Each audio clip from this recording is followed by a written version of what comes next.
আজ জানালার গ্লাস লাগাতে একদমই ভুলে গেছে রুমাইশা, কিন্তু কিচ্ছু করার নেই। এখন গ্লাস লাগাতে গিয়ে শব্দ হলেই পুরো শেষ। আপাতত গ্লাসের ভাবনা মাথা থেকে তাড়াতাড়ি সরিয়ে সামনের দিকে মনোযোগ দিল ও। হ্যাঁ, কেউ একজন যাচ্ছে জঙ্গলের রাস্তা ধরে সামনের দিকে। তার শরীরের স্কেলি আবরণগুলো চিকমিক করছে চাঁদের আলোতে। সত্যিই কি রুমাইশা যাকে ভাবছে সে? হ্যাঁ, সেই রকমই। এই তো, তেমনই লম্বা, তেমনই পিঠ। হ্যাঁ, এই আন্ডারশার্টটাই তো সাফওয়ানের পরা দেখেছিল ও। এটা সাফওয়ান ভাইয়া? ওই খোলস, ওই বিশাল পুরু খোলসটা কি তাহলে সাফওয়ান ভাইয়ার? সাফওয়ান ভাইয়াও কি সাপেদের মতো খোলস ছাড়ে? কিন্তু তখন তখন ওখানে অতগুলো সাপ এক জায়গায় ওভাবে গাদা মেরেছিল। ওইখানে গিয়ে ভাইয়া করেটা কি? এসব ভাবতে ভাবতে আচমকা কনুইয়ের আঘাত লেগে জানালার ধারের চওড়া জায়গায় রাখা কফির মগটা একেবারে নিচে মাটিতে রাখা ইটের ওপর গিয়ে পড়ে, আর তাতেই ঝনঝন শব্দে চীনামাটির মগটা ভেঙে গুড়িয়ে যায়। চরম ভুল হলো রুমাইশার। সন্ধ্যায় জানালার ধারে দাঁড়িয়ে কফি খেয়ে মগটা এখানেই রেখে দিয়েছিল ও, আর সেটাই ওর কাল হলো। শব্দ হওয়া মাত্রই জঙ্গল অভিমুখী ব্যক্তিটি তড়িৎ গতিতে ঘুরে তাকায় পেছনের দিকে, আর তার নিশাচরি জলজলে চোখ দিয়ে স্পষ্ট দেখতে পায় জানালার কাছে বিদ্যমান রুমাইশাকে। রুমাইশা ঘটনার আকস্মিকতায় জঙ্গলভিমুখী ব্যক্তিটার দিকে অসহায় চোখে তাকিয়ে সেইখানেই যেন জমে যায়। সাফওয়ান ভাইয়া, মনে মনে আওড়ায় রুমাইশা। উন্মুক্ত চেহারায় সাফওয়ানের শকুনের মতো তীক্ষ্ণ চোখ দিয়ে দেখে নেয় রুমাইশাকে কিছুক্ষণ। এতক্ষণ শুধু ঘাড় ঘুরিয়েই রুমাইশাকে দেখছিল সাফওয়ান, কিন্তু এবার পুরো শরীর ঘোরালো ও। তারপর চোখের পলক না ফেলেই মুখে হিংস্র অভিব্যক্তি এনে এইভাবেই তাকিয়ে থাকে রুমাইশার দিকে। রুমাইশা পা ফেলে জানালা থেকে সরে যাওয়ার মতো শক্তি পায় না। আহ, আমি দেখে ফেলেছি আমি। সাফওয়ান দেখে ফেলেছে যে আমি দেখে ফেলেছি। আহ, আমি কি করব এখন? ও নিশ্চিত, নিশ্চিত আমাকে মেরে ফেলবে এবার। আমাকে আর বাঁচিয়ে রাখবে না, মোটেই বাঁচিয়ে রাখবে না আমাকে। এলোমেলো চিন্তায় রুমাইশার মাথা ভার হয়ে আসলো। মনে হলো মাথার ভারে ও পড়েই যাবে। এখনো চোখ ওর সাফওয়ানের দিকে। সাফওয়ান আরো কিছুক্ষণ শিকারী দৃষ্টিতে ওর দিকে তাকিয়ে থেকে আবার ঘুরে দুই হাত প্যান্টের পকেটে রেখে ধীর গতিতে নিজের গন্তব্যের দিকে চলল। সাফওয়ানকে চলে যেতে দেখে তড়িৎ গতিতে বিছানায় এসে বসল রুমাইশা। জোরে জোরে নিঃশ্বাস ওঠানামা করছে ওর। টেবিলের ওপর থাকা বোতল নিয়ে বোতল উঁচু করে পানি খেলো। সাফওয়ান, সাফওয়ান দেখে ফেলেছে আমাকে। আমি যে জেনে গিয়েছি ওর ব্যাপারটা, সেটাও বুঝে গেছে। আমি কি করব এখন? বাড়ি চলে যাব, কিন্তু বাড়ি গিয়েও কি হবে? ও তো আমার বাড়ি গিয়েও আমাকে মেরে ফেলে দিয়ে আসবে। উত্তেজনায় কান মাথা গরম হতে শুরু করলো রুমাইশার। গা ঘেমে যাচ্ছে যেন। কি হবে এখন? হাতড়ে হাতড়ে মাথার বালিশটা খুঁজে কোনো রকমে ওর ওপর মাথা রেখে চিত হয়ে বিছানায় পিঠ রাখলো রুমাইশা। কালই এই বাড়ি ছাড়তে হবে যেভাবেই হোক, আর এখানে থাকা যাবে না। ফুপ্পিকে বলে কালকেই বাড়ি চলে যাবে ও। সকালবেলা চোখ মুখ ফুলিয়ে নিচতলার কিচেনে রুনিয়ার কাছে এলো রুমাইশা। এসেই বলল, আমি বাড়ি যাব ফুপ্পি। রুনিয়া রুটি বেলছিল। রুমাইশার কথা শুনে রুটি বেলা থামিয়ে রুমাইশার দিকে তাকালেন। এরকম ফোলা ফোলা চোখ মুখ দেখে রুনিয়া উৎকণ্ঠিত গলায় বললেন, এরকম লাগছে কেন তোকে? কান্নাকাটি করেছিস নাকি? রুমাইশা দুদিকে মাথা নাড়িয়ে না বোঝালো, কিন্তু রুনিয়া স্পষ্ট দেখলেন রুমাইশার মুখের বেদনার ছাপ। রুটি বেলার বেলনটা পাশে রেখে আটামাখা হাত দিয়ে রুমাইশার দুই গাল স্পর্শ করে রুনিয়া তারপর বললেন, কি হয়েছে তোর? কেউ কিছু বলেছে? শাফিনের সাথে ঝামেলা হয়েছে তোর? রুমাইশা কোনো উত্তর করছে না দেখে কিছুক্ষণ রুমাইশাকে ভালোভাবে পর্যবেক্ষণ করলেন রুনিয়া। তারপর ধীর গতিতে জিজ্ঞেস করলেন, সাফওয়ান কিছু বলেছে নাকি? সাফওয়ানের নাম শুনতেই শরীরে শিহরণ বয়ে গেল ওর। চোখ ফেটে পানি আসতে চাইল, কিন্তু ঠোঁট চেপে কান্নাটা আটকালো রুমাইশা। কিছুই স্বীকার করল না রুনিয়ার কাছে। থেমে থেমে বলল, অনেকদিন বাসায় যাওয়া হয়নি, তাই মন খারাপ লাগছে। বাবা আর মায়ের কথা মনে পড়ছে খুব। এক্সামের আগে তো এখনো 4 দিন আছে। লাস্ট এক্সামটা না হয় আমি বাড়ি থেকেই দিব ফুপ্পি। একটার জন্য আর সমস্যা হবে না। রুনিয়া কিছুক্ষণ ভালোভাবে আপাদমস্তক দেখলেন রুমাইশাকে। ওনার কাছে মনে হলো কিছু ঘাপলা আছে। সাফওয়ান সেদিন বলেছিল যে রুমাইশা হয়তো কিছু জেনেছে। সত্যিই কি জেনেছে? তাই জন্যই বাড়ি চলে যেতে চাইছে। মনে মনে ভাবল রুনিয়া। তারপর বলল, ঠিক আছে, আর তো আসতে চাচ্ছি না। তাহলে আজকের দিনটা থেকে যা, কাল সকালবেলা যাস। তোর ফুপ্পা কাল রাতে রাজহাঁসের মাংস কিনে এনেছে, তুই পছন্দ করিস তাই। খেয়ে কাল সকালে যাস। রুমাইশা একবার বলতে চাইল বিকেলে চলে যাওয়ার কথা, কিন্তু রুনিয়ার মুখের ওপর কিভাবে বলবে ভেবে পেল না। অগত্যা নিজের রুমে চলে গেল। সকালের খাবার খাওয়ার পর রুনিয়া সাফিনকে রান্নাঘরে ডেকে নিয়ে গেলেন। জিজ্ঞেস করলেন রুমাইশার ব্যাপারে। ওর এরকম অবস্থা কেন? বাড়ি চলে যেতে চাওয়ার পেছনে কোনো কারণ আছে কিনা জানতে চাইলেন। সাফিন কালকে রাতে সাফওয়ানের ধমকাধমকির কথা বলে দিল রুনিয়াকে। আর এটাও বলল রাতে সাফওয়ান প্রচুর রেগেছিল, তাই রুমাইশাকে ধমকেছে আর গলা ধরে ধাক্কাও দিয়েছে। মনে মনে আশ্বস্ত হলেন রুনিয়া যে রুমাইশা জেনে যায়নি কিছু, কিন্তু সাফওয়ানের প্রতি রুষ্ট হলেন খুব। রুমাইশাকে গলা ধাক্কা দিয়েছে, ব্যাপারটা মানতেই পারলেন না তিনি। আজ রাতেই সাফওয়ানের এই ব্যাপারে কথা বলবে তিনি। সারাটা দিন রুমাইশার খুব খারাপ কাটলো, কোনো কিছুতেই মন বসাতে পারল না। পড়াটাও হলো না তেমন, বইতে চোখ দিয়ে রাখছে ঠিকই, কিন্তু মন অন্যদিকে। শেষ বিকেলের দিকে সাফিন এলো রুমাইশার রুমে। এসে দেখলো রুমাইশা টেবিলে কোনোই ঠেকিয়ে দুই হাত দিয়ে মাথা চেপে ধরে চেয়ারে বসে আছে। সাফিন ধীরগতিতে এসে বিছানায় বসলো। রুমি আপু, ডাকলো সাফিন। রুমাইশা মাথা তুলে তাকালো সাফিনের দিকে। দুই হাত দিয়ে চোখ ডলে আড়মোড়া ভেঙে চেয়ারের সামান্য ঘুরিয়ে নিল সাফিনের দিকে। হ্যাঁ বল, কোনো দরকার? মুখভঙ্গি স্বাভাবিক রেখে জিজ্ঞেস করলো রুমাইশা। কালকের জন্য তোমার মন খারাপ আপু? মন খারাপ করো না তুমি।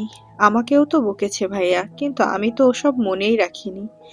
জানো তো ভাইয়া এখন আর আগের মতো নেই, কেমন যেন হয়ে গেছে। তারপর কিছুক্ষণ বিরতি দিয়ে বলল, ভাইয়া সারাক্ষণ একা একা থাকে, যার জন্য ভাইয়ার মেজাজ সবসময় তুঙ্গে থাকে। কিছু হলেই স্যাঁত করে ওঠে। ভাইয়ার একটা বিয়ে দেওয়া দরকার, কি বলো? সাফিনের কথায় রুমাইশার ঠোঁটের কোণে কিঞ্চিত হাসি দেখা গেল। রুমাইশাকে হাসতে দেখে সাফিন আবারও বলল, মন খারাপ করো না আপু। আর মা বলল তুমি নাকি চলে যাবা। কত প্ল্যান করেছি যে ঘুরতে যাব একসাথে, তোমার এক্সাম শেষ হয়ে গেলে। অথচ তুমি আমার সমস্ত প্ল্যানে জল ঢেলে বলছো চলে যাবা। এটা কিছু হলো? মুখ গোমড়া করে বলল সাফিন। রুমাইশা নিঃশব্দে হাসলো, তারপর বলল, এমন ভাবে বলছিস যেন আমি লন্ডন যাচ্ছি, আর কখনো ফিরবো না। ক্লাস শুরু হলে তখন রোজ রোজ আসবো, তখন না হয় একদিন ঘুরে আসবো। একদিন কেন, দৈনিক দৈনিক ঘুরবো, বুঝছস? সাফিন উপর নিচে মাথা নাড়িয়ে বুঝালো যে সে বুঝেছে। তারপর উঠে দাঁড়াতে দাঁড়াতে বলল, চলো এখন নিচে চলো, মা কি নাস্তা তৈরি করেছে চেক করে আসি। এই অসময়ে পড়লে তোমার স্মৃতিশক্তি কমে যাবে, তখন আর পরীক্ষায় পাশ করতে পারবে না, ফেল মেরে বসে থাকবা। আর মামা তোমার রিক্সাওয়ালার সাথে বিয়ে দিয়ে দেবে। রিক্সাওয়ালার সাথে বিয়ের কথা শুনে সাফিনের মাথায় একটা চাটি মারল রুমাইশা। তারপর মুখে হাসি ফুটিয়ে সাফিনের হাত ধরে কিচেনে রুনিয়ার কাছে গেল দুজনে। রাতের বেলা সাফওয়ানকে খাবার দিতে গেলেন রুনিয়া। সাফওয়ান রুমের বাইরের টি টেবিলের পাশে একটা পাটি বিছিয়ে বসে ল্যাপটপে কাজ করছিল। কারোর পায়ের আওয়াজ পেয়েই তড়িৎ গতিতে পাশে রাখা মাস্ক আর গগলস পরে নিল। তারপর আবার নিজের কাজে মন দিল।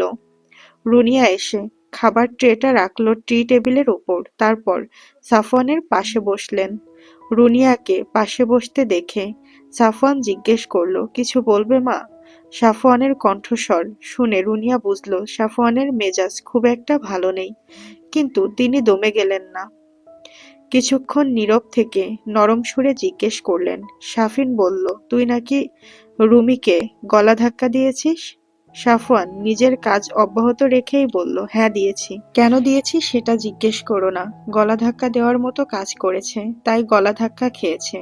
রুনিয়া ফোঁস করে নিঃশ্বাস ছাড়লেন, তারপর সাফওয়ানকে বোঝানোর জন্য বললেন, এত বড় একটা মেয়ের গায়ে হাত তুললি, সেটাও আবার গলা ধাক্কা? শামসুল যদি জানতে পারে যে ওর মেয়েকে আমরা এখানে এনে গলা ধাক্কা খাওয়াইছি, তাহলে সেটা কেমন হবে? ভালো হবে। সাফওয়ান এবার ল্যাপটপটা কোলের উপর থেকে নামিয়ে রেখে রুনিয়ার দিকে ঘুরে বসলো। তারপর বলল, ও যেটার প্রাপ্য ও সেটাই পেয়েছে মা। আর তাছাড়া আমি তো শুধু একা ওকে বকিনি, সাফিনকেও বকেছি, কিন্তু দোষটা যেহেতু ওর বেশি, তাই শাস্তিও ও পেয়েছে বেশি। যে কাজ করতে বারণ করা হবে সেই কাজ করলে শাস্তি তো পেতেই হবে। তুমি আর এসব নিয়ে চিন্তা করো না, আর রিমুও বাড়িতে কিছু বলবে না, তুমি নিশ্চিত থাকো। কথা শেষ করে আবারও ঘুরে ল্যাপটপটা কোলে নিল সাফওয়ান। রুনিয়া কিছুক্ষণ ওখানে বসার পর উঠে দোতলার রুমাইশার রুমের দিকে গেলেন। নিজের রুমে বসে রুমাইশা গতকাল জঙ্গলে কুড়িয়ে পাওয়া বস্তুটা হাতে নিয়ে উল্টিয়ে পাল্টিয়ে দেখছিল। জিনিসটা সাফওয়ানের। নোটস আনতে যেদিন সাফওয়ানের সাথে কলেজে গেছিল, সেদিন এইরকম দেখতে একটা বস্তু দেখেছিল সাফওয়ানের কাছে। কিন্তু কুড়িয়ে পাওয়া জিনিসটা সাফওয়ানের কিনা সেই বিষয়ে সন্দেহ থাকলেও গতরাতের ঘটনার পর রুমাইশা পুরোপুরি নিশ্চিত যে এটা সাফওয়ানেরই। এমন সময় রুনিয়া ঢুকলেন রুমাইশার ঘরে। আচমকা কাউকে ভেতরে আসতে দেখে দ্রুততার সাথে হাতের বস্তুটাকে নিজের বুকের মাঝে অন্তর্বাসের ভেতর রেখে দিল রুমাইশা।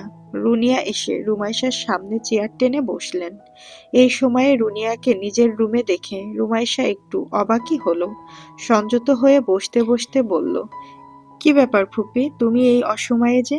কিছু বলবে? রুনিয়া রুমাইশার হাতটা নিজের হাতের মধ্যে নিয়ে বললেন, রুমি, তোমাকে আমি নিজের মেয়ের মতো দেখেছি সব সময়। সাফিন সাফওয়ানের মতো করে তোমাকেও যত্ন করেছি। তুই কাল চলে যাবি, আর কবে আমার বাড়িতে আসবি জানি না। তারপর একটু চুপ থেকে বললেন, সাফিন আমাকে বলেছে সব।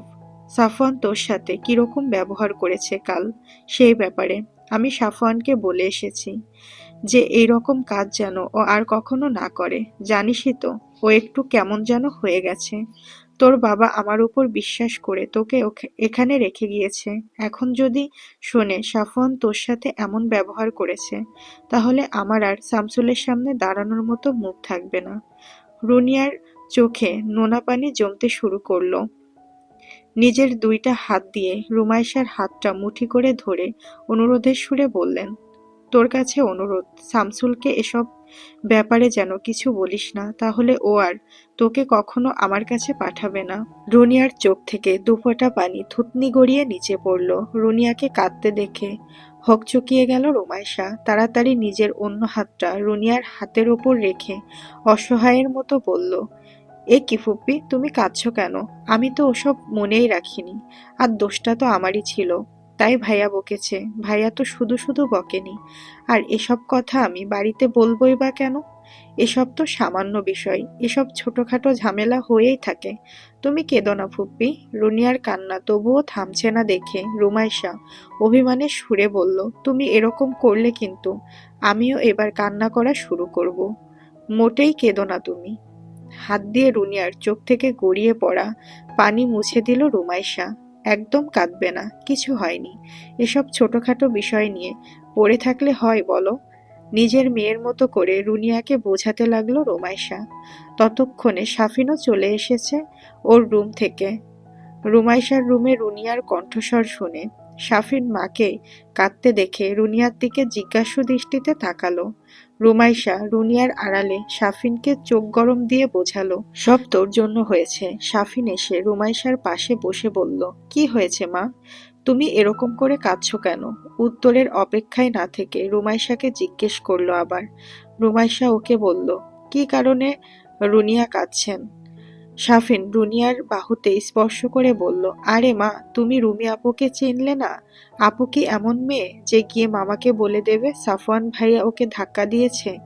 তুমি চিন্তা করো না, আপু কিছুই বলবে না কাউকে। তারপর বলে কয়ে বুঝিয়ে সুজিয়ে রুনিয়াকে ঘুমাতে পাঠিয়ে দিল রুমাইশা আর সাফিন। রুনিয়া রুমে যাওয়ার পর রুমাইশার দিকে তাকিয়ে বিজয়ীর হাসি দিল সাফিন। তারপর নিজের রুমে চলে গেল। রুমাইশা নিজেও রুমে এসে হাঁপ ছেড়ে বাঁচল, কিন্তু সেই স্বস্তির নিঃশ্বাস বেশিক্ষণ স্থায়ী হলো না।